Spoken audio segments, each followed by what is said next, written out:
His father was a fisherman who died when he was 11 years old. His mother was a seamstress in a tiny village most people have never heard of. He had no money, no formal education beyond watching his mother sew, and no connections to the fashion world whatsoever. You would think a boy from a fishing village on Spain's northern coast could never become the most influential designer in Paris, right? Well, Cristobal Balenciaga would go on to create a fashion empire that dressed queens, Hollywood royalty, and the wealthiest women in the world. He would revolutionize the entire silhouette of women's fashion in the 1950s. Christian Dior would call him the master of us all. Coco Chanel would admit he was the only couturier in the truest sense of the word. And when he closed his fashion house in 1968, one of the richest women in the world would lock herself in her room for 3 days to mourn. So how did a fisherman's son from Guetaria become the king of fashion? To find out, we have to go back to January 21st, 1895. Guetaria was not Paris.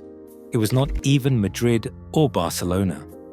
This was a small fishing village of maybe a few thousand people on the Basque coast in northern Spain, where the tempestuous waters of the Bay of Biscay crashed against rocky shores.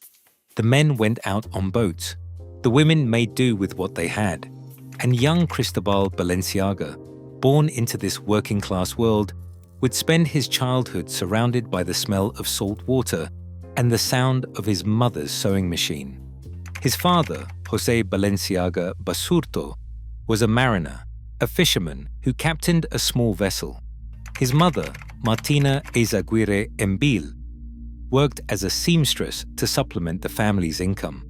Cristobal had 2 older siblings, Agustina and Juan, and the family lived modestly in a community where everyone knew everyone's business and ambitions beyond the village were considered foolish dreams. But there was something different about this boy. While other children played in the streets or helped their fathers with nets and boats, young Cristobal would sit beside his mother for hours, watching her work. He was fascinated by the way fabric moved, how a flat piece of cloth could be transformed into something that fit the human form. Martina noticed her son's unusual interest and, rather than discouraging it, she began teaching him the basics of her craft. When Cristobal was 11 years old, tragedy struck. His father died, leaving Martina to support 3 children alone. The family's financial situation became desperate, but this loss would force Cristobal even closer to his mother's world, to the world of fabric and thread and elegant women who came to their modest home for fittings. Martina wasn't just any seamstress. She had a very important client, the Marchioness de Casa Torres, the foremost noblewoman in Guetaria. The Marchioness lived in the spectacular Aldemar Palace, a beautiful 19th century villa that overlooked the village. And it was through his mother's work for this aristocratic family that young Cristobal would get his first glimpse of a world far beyond the fishing boats of his hometown. At 12 years old, Cristobal Balenciaga did something that would change his life forever. According to legend, he saw the Marchioness wearing an elegant suit and, with the audacity that only a child possesses, he told her he could copy it.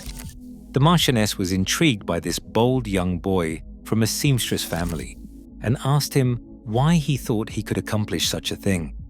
His response was simple: "Because I think I can." The Marchioness de Casa Torres was impressed, not just by his confidence, but by the result. Cristobal made her a suit that demonstrated an innate understanding of construction and fit far beyond his years. She would become his patron, his first believer, and she would make a decision that would alter the course of fashion history. She sent him to Madrid to receive formal training as a tailor. This was not common. Boys from fishing villages did not go to Madrid to study tailoring.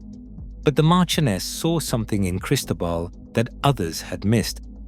And by age 12, Balenciaga was apprenticed to one of the best tailoring establishments in the fashionable resort town of San Sebastian, just a few miles from his village, before moving on to more advanced training in the capital. The young man absorbed everything. He learned not just how to sew, but how to cut patterns, how to understand the architecture of a garment, how to work with the most luxurious fabrics. Unlike other designers who would later sketch their ideas and hand them to seamstresses to execute, Balenciaga was learning every single step of the process himself. He could drape, cut, fit, and sew entirely by hand. This would later set him apart from every other couturier in Paris. And here's where things get interesting. By 1917, at just 22 years old, Cristobal Balenciaga opened his first boutique in San Sebastian under the name Asa, a shortening of his mother's maiden name, Eizaguirre. It was a tribute to the woman who had taught him everything, who had sat beside him through those early years when he had nothing but dreams. San Sebastian in the early 20th century was flourishing. The Spanish court would summer there, bringing with them the aristocracy and wealthy tourists from across Europe. This was the perfect location for an ambitious young designer to build his reputation. Balenciaga's first atelier was located at number 2, Calle Vergara, and he registered under the highest tax category for dressmakers, signaling his intentions from the very start. The business grew quickly. By 1924, he had 71 employees, 68 women and 3 men. Think about that. A boy who had started with nothing, whose father had been a fisherman, now employed nearly 6 dozen people. He diversified, opening a second brand called Martina Robes et Manteaux, named after his mother, which later became Ella Essa Costura. By the early 1930s, he had expanded to Madrid and Barcelona. His clientele was extraordinary. The Spanish royal family wore his designs. The aristocracy considered him their couturier. Balenciaga had achieved something remarkable in his home country. He was dressing the most powerful and fashionable women in Spain, creating garments that showed an architectural precision and an innovative approach to silhouette that set him apart from his contemporaries. But success in Spain was not success in Paris. Paris was the only place that truly mattered in the world of haute couture. Balenciaga knew this. He had visited Paris since he was 15 years old, had studied the great French designers, had understood that to be considered a true master of fashion, he would need to conquer the most competitive and exclusive fashion capital in the world. However, before he could make that move on his own terms, history intervened. July 1936, the Spanish Civil War erupted, tearing the country apart. The political situation became impossible for luxury businesses. The wealthy fled, the aristocracy scattered, and Balenciaga watched as everything he had built over nearly 20 years was destroyed. He was forced to close all of his Spanish boutiques. He was 42 years old. He had achieved tremendous success in his home country, but that world had collapsed. Most designers would have given up, would have found a different profession, would have accepted that their moment had passed. The odds of a Spanish designer, with no Parisian connections, opening a fashion house in the most competitive city in the world during economically turbulent times were essentially zero. But Cristobal Balenciaga would do exactly that. In August 1937, with the financial backing of a Basque couple, the Bizcarrondos, and his partner, Vladio Jaworowski d'Atanville, Balenciaga opened his Paris couture house at 10 Avenue George V. This location would become legendary in the fashion world. It was expensive, it was exclusive, and it was audacious for a Spanish designer with no Parisian pedigree to stake his claim right in the heart of haute couture. His first collection was heavily influenced by the Spanish Renaissance. featuring designs inspired by Diego Velázquez's portraits of Spanish nobility. Critics could have dismissed it as too regional, too Spanish for Parisian tastes. The fashion press could have ignored him. The buyers could have stayed away. They did not. The response was immediate and overwhelming. Harper's Bazaar editor Carmel Snow became an early champion of his work. Within 2 years, the French press was calling him a revolutionary. Balenciaga's designs were being fought over by wealthy clients desperate to own his creations. He had done what seemed impossible. A Spanish designer had conquered Paris. But here is what made Balenciaga different from every other successful designer of his era. While others were primarily illustrators who sketched ideas and handed them off to teams of workers, Balenciaga remained a craftsman at his core. He would begin each design not with a sketch, but with the fabric itself. He once said that it is the fabric that decides. He would feel the material, understand its weight and movement, and only then would he know what shape it should take. This hands-on approach meant he could create garments that were structurally innovative in ways other designers could not even imagine. He knew how to manipulate fabric because he was not just designing, he was building. He was an architect working in silk and wool, rather than stone and steel. Then came World War II, and Balenciaga found himself in an unusual position. While many couture houses struggled or closed during the Nazi occupation of Paris, Balenciaga was one of only 60 companies allowed to continue operating. Historians believe this was made possible through his connections to Francisco Franco, the Spanish dictator who maintained diplomatic relations with Hitler. Balenciaga had designed clothing for Franco's wife, Carmen Polo, and this relationship ensured a continued supply of raw materials from Spain that other designers could not access. It was a controversial position that Balenciaga never publicly discussed, but it meant that while Paris suffered, his business survived and even thrived. During the war years, wealthy clients risked dangerous travel to occupied Paris, specifically to purchase Balenciaga's designs, particularly his celebrated square coat in which the sleeve was cut in one piece with the yoke, and anything shown in his unique color combinations of black and brown or black lace over bright pink.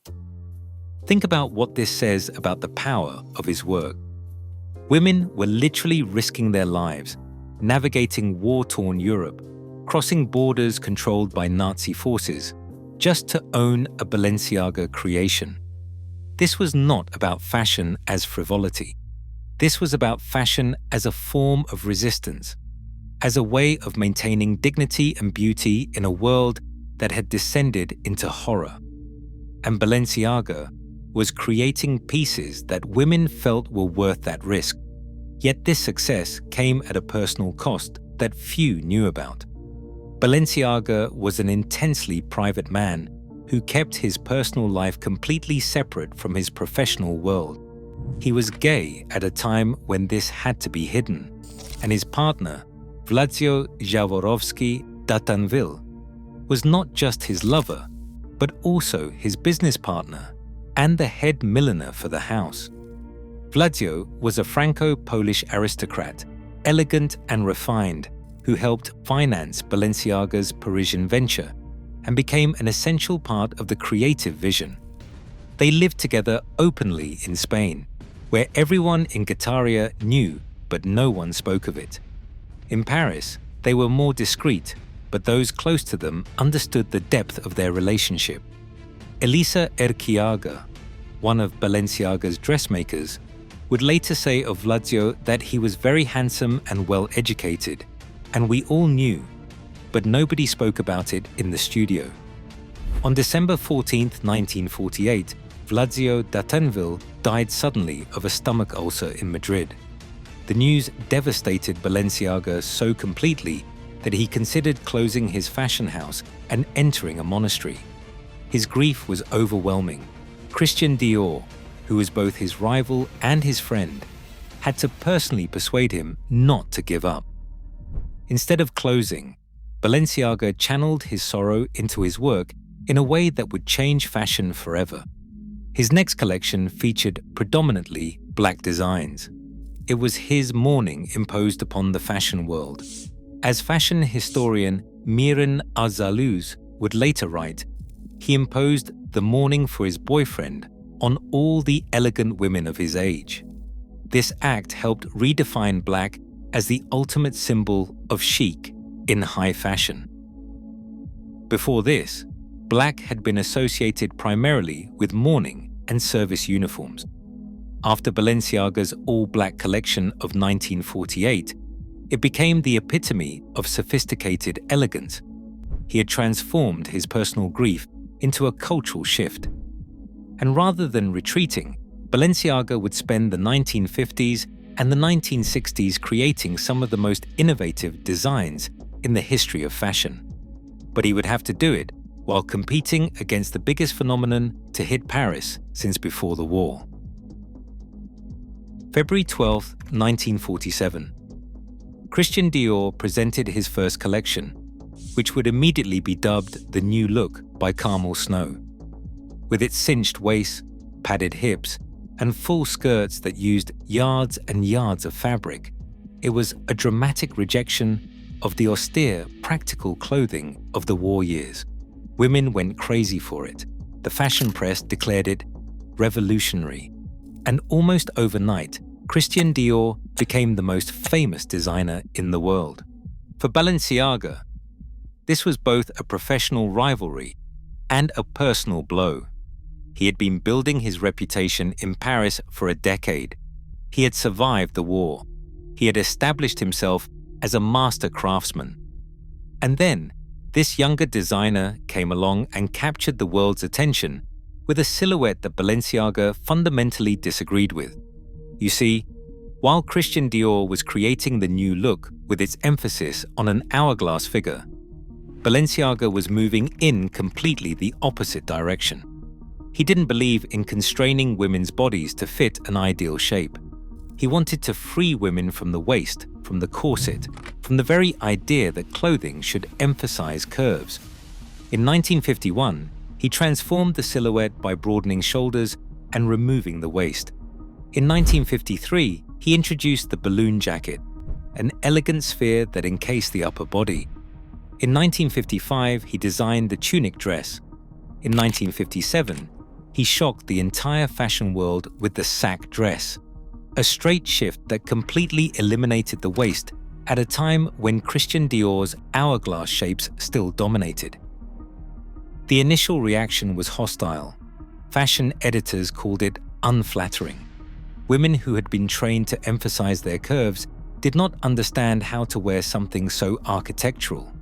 But Balenciaga did not care about first impressions. He was pursuing a vision of elegance that transcended trends.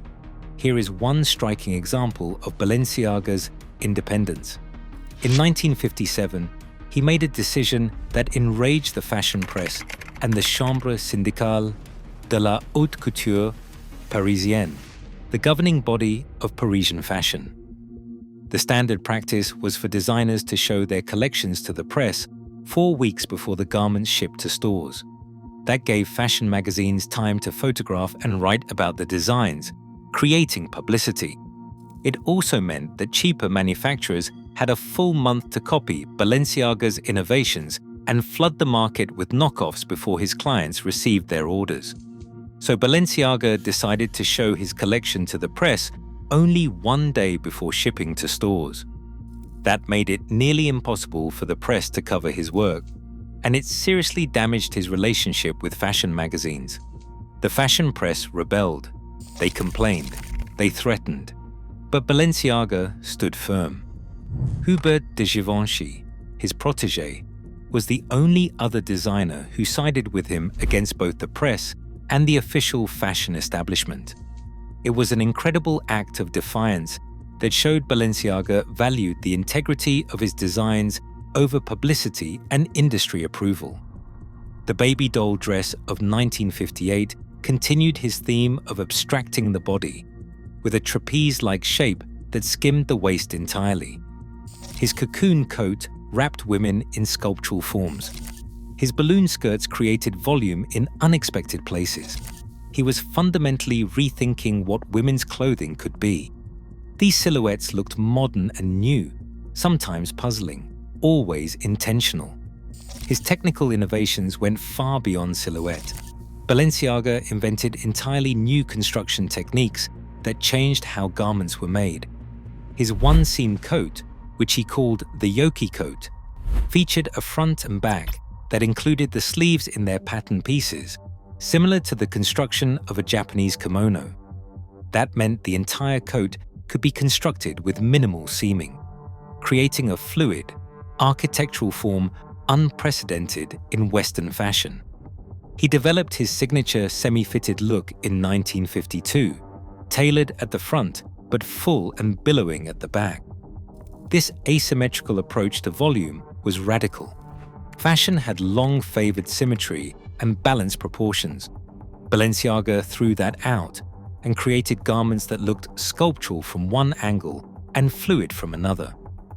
His understanding of fabric manipulation extended to the smallest details. He developed what he called bracelet sleeves, three-quarter-length sleeves that ended precisely at the wrist bone, creating a line that was both elegant and modern. His collars stood away from the collarbone, giving a swan-like appearance to the neck. Every element was calculated to create a specific visual effect. The dedication to detail was constant. He worked with the Swiss fabric house Abraham to develop silk gazar, a stiffer version of pliable silk that allowed him to realize the architectural shapes he envisioned. This collaboration between designer and fabric manufacturer was revolutionary. Most designers worked with existing materials. Balenciaga invented new ones to achieve his vision. He used bold materials, heavy cloths, and ornate embroideries in ways no other designer would attempt. His envelope dress of 1967 was so avant-garde that although the fashion press loved it, only 2 were sold, and one was returned because the client could not figure out how to use the bathroom while wearing it. Balenciaga's perfectionism was legendary and terrifying. His employees described him as demanding but brilliant. If you showed interest and dedication, he would teach you everything, revealing all the secrets of his craft. Emmanuel Ungaro, André Courrèges, Hubert de Givenchy, and Oscar de la Renta all worked in his atelier, learning from the master before opening their own houses. André Courrèges would later say that working with Balenciaga was like being a novice undergoing training for holy orders. The level of discipline and attention to detail was monastic.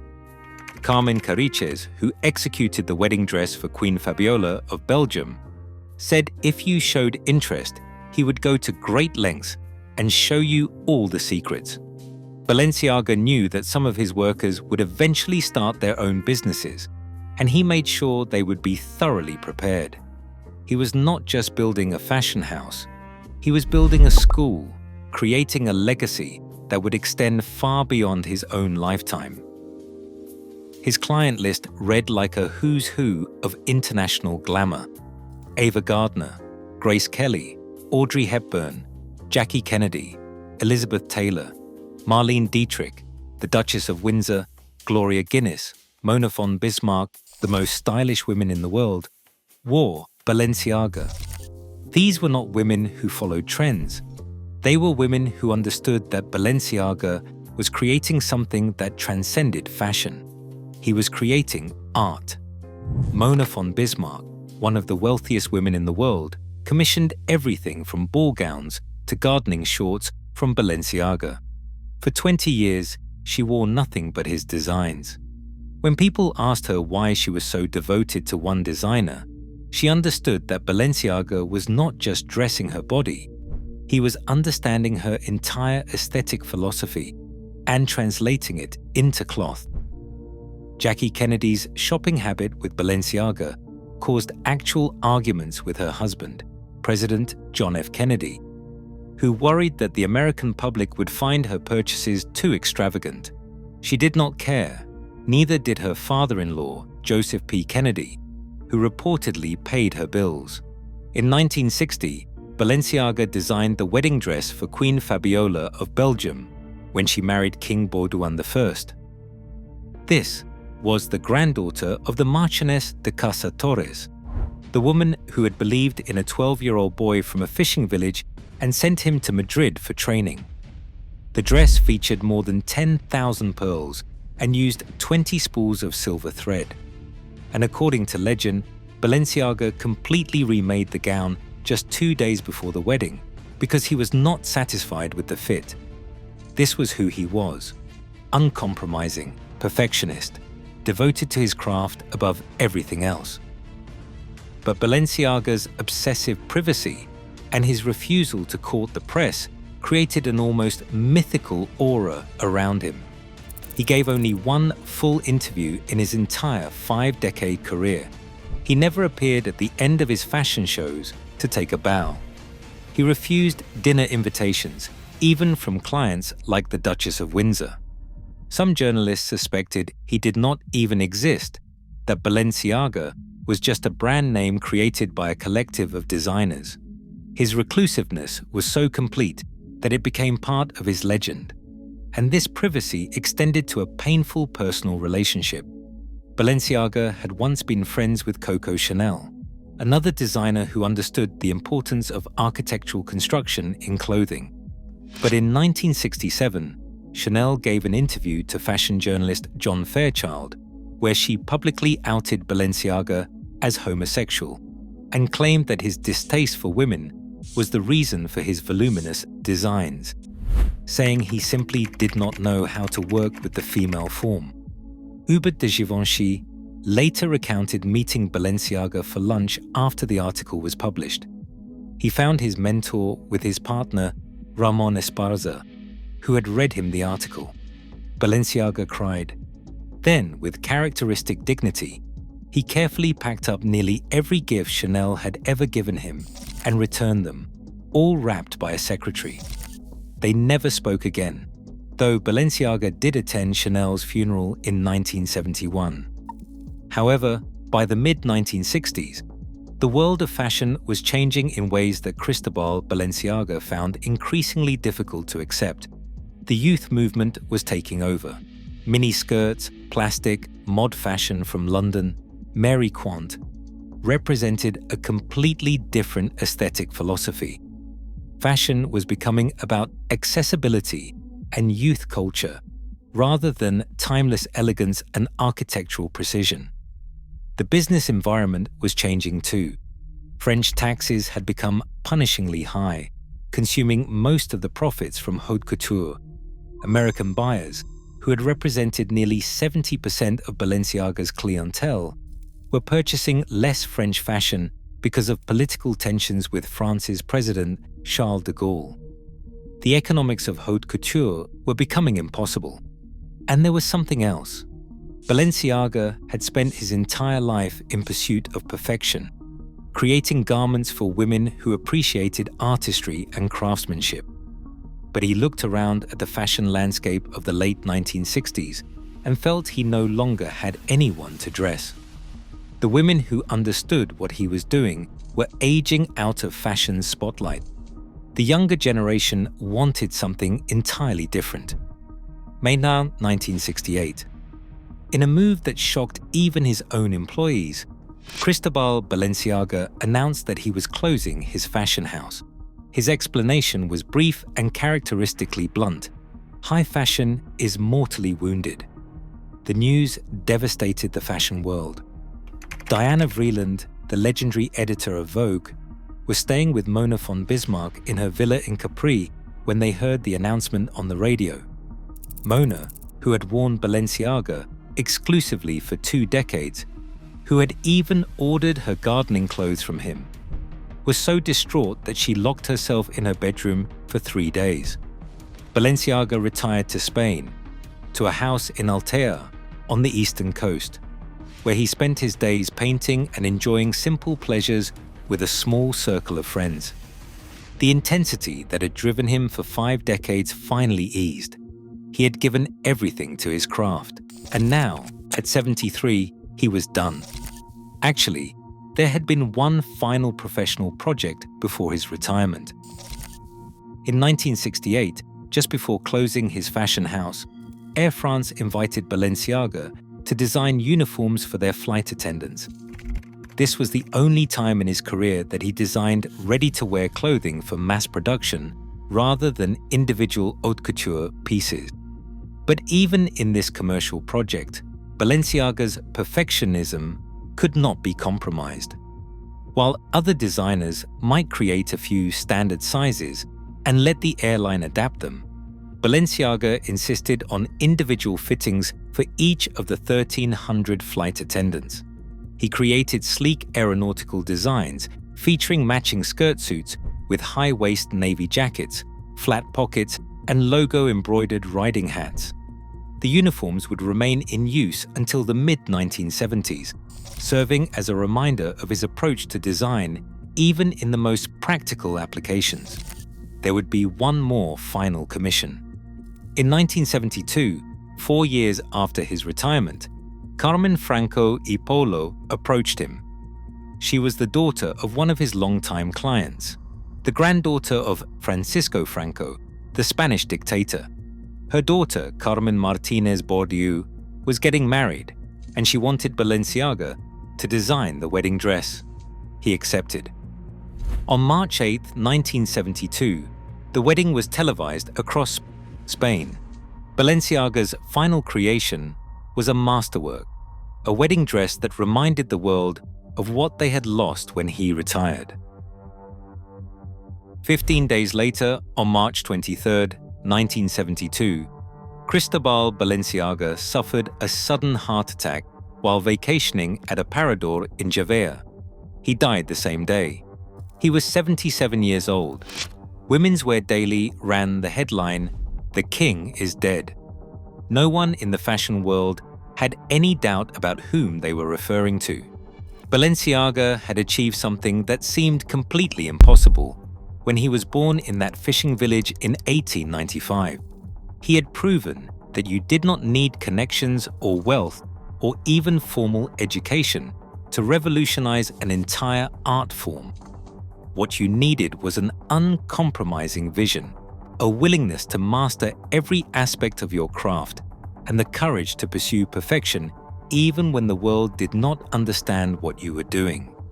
This is remarkable when you consider that he started with nothing. A fisherman's son who learned to sew by watching his mother. A boy from a village most people could not find on a map. Someone who, by every conventional measure, should never have succeeded in the most exclusive, elitist industry in the world. But he possessed something that could not be taught or inherited. He had an absolute mastery of his craft. While other designers sketched and supervised, Balenciaga could create an entire garment himself, from the first cut of fabric to the final stitch. He understood construction at a level that made him not just a designer, but an architect of the human form. When asked about his philosophy, Balenciaga once said, "A couturier must be an architect for design, a sculptor for shape, a painter for color, a musician for harmony, and a philosopher for temperance." This was not just a remark about fashion, it was a complete aesthetic philosophy about how excellence is achieved through the integration of multiple disciplines. He also believed that elegance is elimination. In an era when many designers added embellishment and decoration, Balenciaga understood that true sophistication came from knowing what to remove, how to simplify, how to let the essential form speak for itself. Today, the Cristobal Balenciaga Museum stands in Guetaria, his birthplace, opened by Queen Sofia of Spain and Hubert de Givenchy in June 2011. It houses 1,200 pieces from his career, many supplied by his protégés and loyal clients. The museum is a testament to how far one man traveled from that fishing village. But Balenciaga's legacy is not just in the museum or in the fashion house that still bears his name. It is in every designer who understands that fashion can be architecture, that clothing can stand away from the body and create its own sculptural forms. It is in the acceptance of black as the ultimate expression of chic.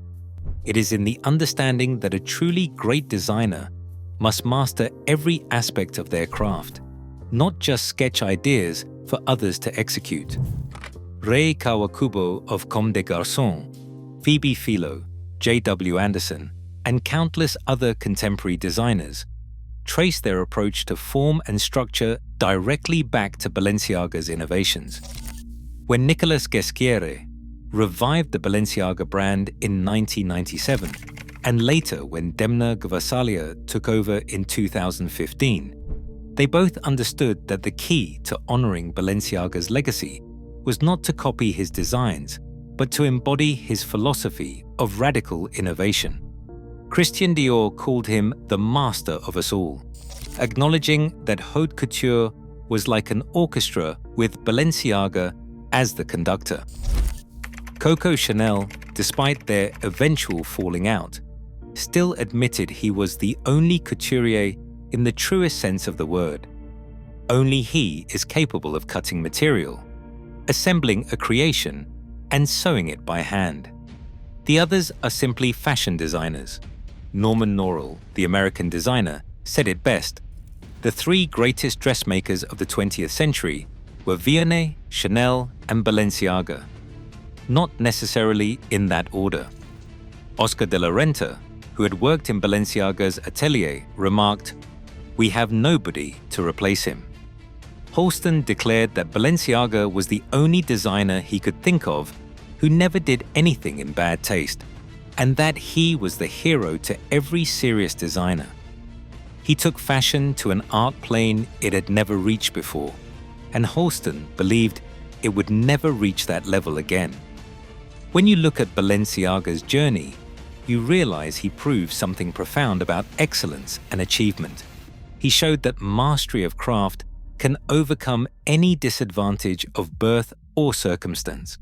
His obsessive attention to detail and his refusal to compromise created work that transcended commercial success and became art. The fisherman's boy from Guittaria became the king of fashion, not because he had advantages, but because he dedicated his entire life to understanding his craft at a level no one else could match. He showed the world that true elegance comes not from following trends or seeking approval, but from pursuing an uncompromising vision with absolute mastery. That is how a boy with nothing became the designer who had everything. That is how someone from a fishing village conquered Paris. And that is why, more than 50 years after his death, Cristobal Balenciaga remains the master of haute couture.